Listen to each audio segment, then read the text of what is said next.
giatras astanggigan giatras ang pag-uminto sa plitihan unta karong adlaw mo uminto ang plitihan sa jeep POJ modern jeepney o traditional jeepney karon untang adlaw uminto na sila kagahapon atras pod siya. As Estados Unidos ang akong paisana nga maanyag usa ni siya ka nurse si Tata Sanchez. Good morning ni God. Hapit na yung blessing. Hapit na po di mo uli ning maanyag nga nurse nga taga Barili Morning ta. Kagapon niingon og kalit ang presidente nga di gyud angay nga ipauminto sa amplitihan. Total tagaan na kung tag 5,000 ang mga driver, way labo tong konduktor nayate. Human mo atras sa presidente nga dili usa ipauminto ang plitihan karong adlaw ang mga sakop sa piston kining mga hutong sa mga driver bisan og ni atras ang presidente pero sila abante. Strike to the max sila sugod karong ganinang buntag hangtod ugma kuno matod pa strike may ay bahala na. Kita anak ko nagyan ako sa may esquina MG Cuenco o ganing para kanang Juan Luna amin ko nang San Jose de la Montaña ano padong SM tuwa na yung mga nanag uniforme nanag t-shirt og piston. Pero wa pa man sila mo strike, wa pa sila yung mga jeep. Wa pa po itong spark plug piston naman. At pa nila nga, wa banti may strike, dili makiangayon, ang piso ray uminto, karon wa man ginoon umintuhin, samot na nung kalagot at taga-piston. Instead, kay matod pa nila, inutil ng gobyerno sa pagdumala sa nasod, si Presidente bungo bangag. Perte ko nung inutila, matod pa sa mga kanaguan sa piston, kay matod pa, pangayo anamog 5 taga-aramig piso. Human mo atras ang presidente sila mo abante. Ang dakbayan sa Sugbo pinagi ni Mayor Nestor Archibald bisan pag doon strike matod pa niya. Klase. Kay matod pa monitor niya po sa kapulisan ang mo strike pilara po ni sila kabuok. O niya aron kuno dili undang ang klase kinahanglan gyud nga why suspension sa klase karong adlawas dakbayan Sugbo mandawi pa sa kanungog upon si Mayor may bibiko kanang may bibiko ni kuan ba may bibiko ni si Cindy wapon po suspenso kay matod pa di man kay daghanin taga piston pero sagdi lang kagahapon pagkahibaw ni Senadora Amy Marcos nga igsuon ni bangag perte gini ang sukuha. Wala ba kayong GC? Naloko na. Kini human nga gipaatras ang or gipahunong. Ay uminto. Why uminto? Nasuko si Aimee kaniyon. Wala ba kayong GC?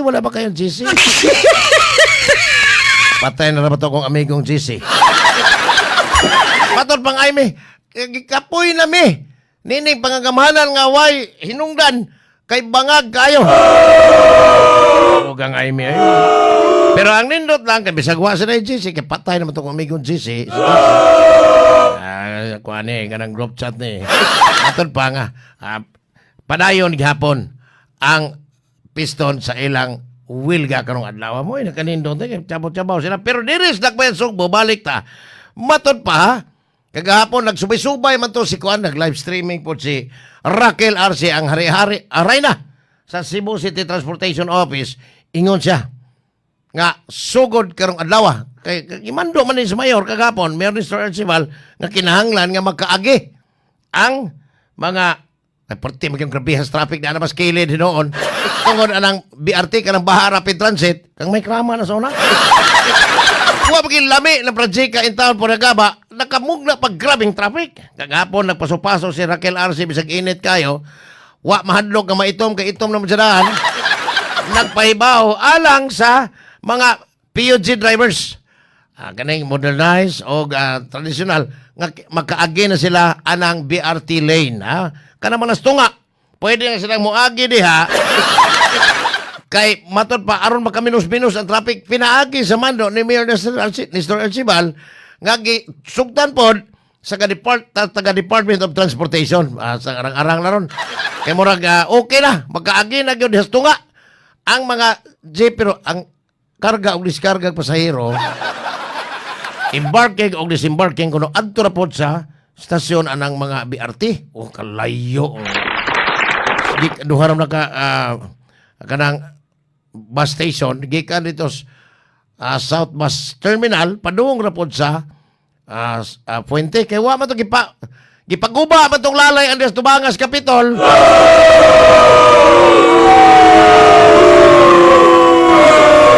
Pero arikos akong gisaluduhan bilib kurot kung bilib anila bisag unsa kalisod gubat og mayo sila dito Senado og ang Ubos Bay Balauran gubat sila mayo.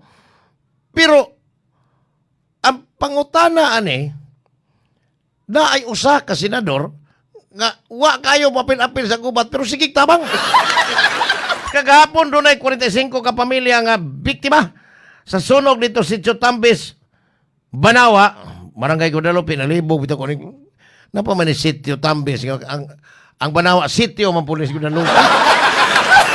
Matod pa katong nabiktima sunog nitong unang adlaw Marso 2 ni katong pagsugod gyud sa fire prediction month nagsunog na yun dito sa Sitio Tambis kagahapon. Nagpadadayon og hinabang ang buhatan ni Senador Bongo pinaagi sa paghatag og mga financial assistance kas niya ya personal ni ya mga grocery at mga tubig kanang dagkong galon o niya mga vitamins o yate og snacks ni adtong mga nabiktima sa sunog dito sa Sitio Tambis Banawa niabot ni og 45 ka mga pamilya ang nabiktima sobras 300 ka mga tao ka-individual ang nabiktima sa sunog gihatdan dayon kagapon lipay taong kay mga tao kay gawas nga uhaw sila napag-snack kaya karong adlaw matud pa ni buhatan ni Senador Bongo ang Visayas team to Arpos Bacolod alang sa 327 ka mga pamilyang nasunugan dito sa maong syudad Baulinte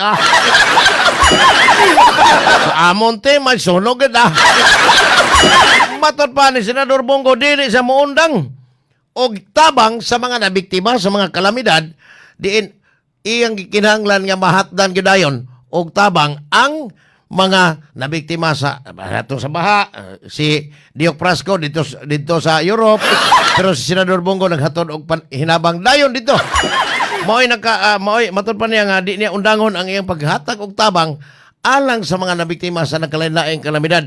Sunod semana, ari kuno siya sa Manila na po din. Dunay 171 ka mga biktima sa sunog ni atong niaging buwan, ni atong niaging mga semana. Nga matod pa niya, kinahanglang hatagag hinabang kay nasayod siya og unsa kalisod ang masunugan or maigo sa trahedya. Salamat, Senador Bongo, sir. Pero ang atong gisgutan kanang dito si Europe Pagbagyong Tino si Diok Prasco. Gapon napili na po nga Deputy Speaker kauban nilang Bacolod City Congressman Albi Benitez og ni Rizal Striplido ni Rizal katong anak ni Kuan bitaw. Rizal Arinas nga taga Pangasinan. Matod pa nga na Deputy Speaker na po si Diok.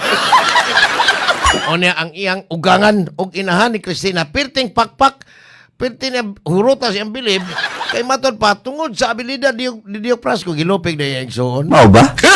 Nahimo na pong Deputy Speaker kagahapon human sa eleksyon dito sa Ubos Bay Balauranan. Karon naman lang adlaw ilang sesyon ko to naman. Pero ang impeachment complaint batok ni Vice Presidente Sara ipadayon ko no iyon si niingon ang chairman sa Committee on Justice sa Ubos Bay Balauranan matay way undang nila gubat ito.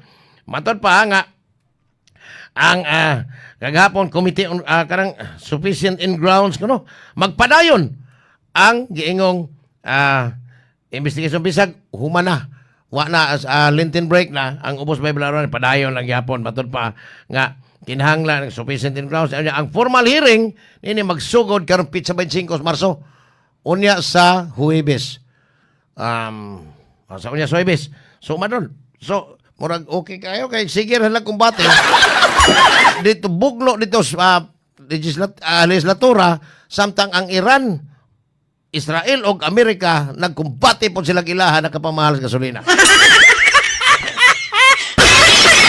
Si Governor Pambari 4 nakadawat ng 20 milyones gikan sa Department of Transportation alang sa libreng sakay program nga matod pa bahino ni gika ang mga pasahero sumasakay makalibre na kay matod pa ang uban ani para sa north nga destination, ang uban ani ngadto sa Bagatan or South. Matod pa sa gobernador nga ila panggihan ay ang pamaagi ini kung asa kutob ang ruta nga pagasakyan sa mga mga pasahero nga makapahimos nining libreng sakay sa Department of Transportation.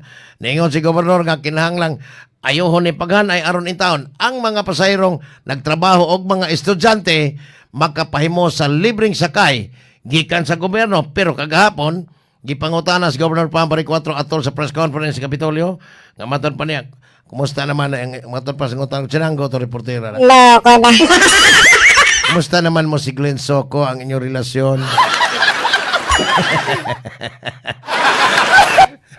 Matod pa nga, matod pang Governor Pambari 4 nga, na ako na panahon nga nindot ang iyang mood para sa mga tao. Nasa ko na kung masubraan na, kinahanglan yung tigbaso na.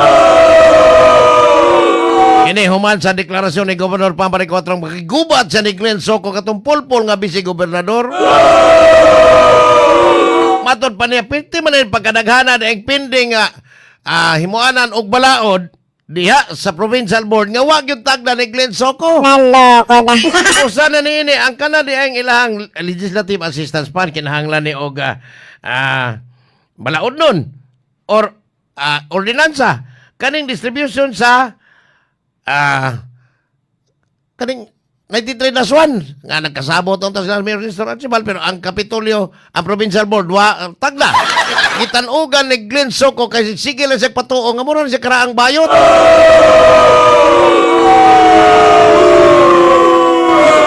Plus ang allocation kuno unta para sa mobile clinic o mobile kitchen hangtod karon giyak ni Glenn Soco. Naloko na. Mo'y nasukan dahil ni Gobernador Pambari 4 kay matod pa niya giuna noon saba-saba atong nagpreskon pang ukoy kabahin sa Apulan Quarry Corporation dito sa Naga nga matod pa ni question si Glenn Soco tungod kay ingon nga dako ra kaayo ang discount na hinumduman ni noon nga si Glenn Soco po rin naghimo og ordinansa adtong sa Dolomite Mining dito sa Alcoy nga ang 856 million nga bayro nun gipabayaran na pod ni Glenn Soco pinaagi sa authority gihatag ni atong lalay kani adto og 56 million naka-discount og 800 million anya nauwaw si Glenn Soco ato. Loko na. Uwam sa ni uwaw bagam sa ni. Kuman ato pag ideklara ni Governor Pambari 4 isa peace not war ni si Glenn. Kurog. Una kurog maning Gwen karon kurog. Pero sa una, sa katumabta na ni Tabon Jimbo, Burgonya nga kainan, you're out of one sibot, kay galangay-langay. Karon Glenn, deklarar bitong gubat ang gobernadora, basta Glenn, patas ka mo to eh. Naloko na.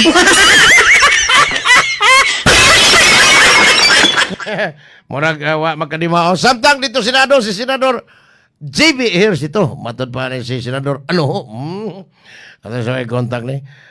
Ang ila dihay sa doon naman ko Ethics Committee complaint si Senador Bato de la Rosa tungkol atong giingong sukat pa Nobyembre 11 sa ilang sesyon wa na gyud magpakita si Senador Bato kay giingong nitago ilaw Bato.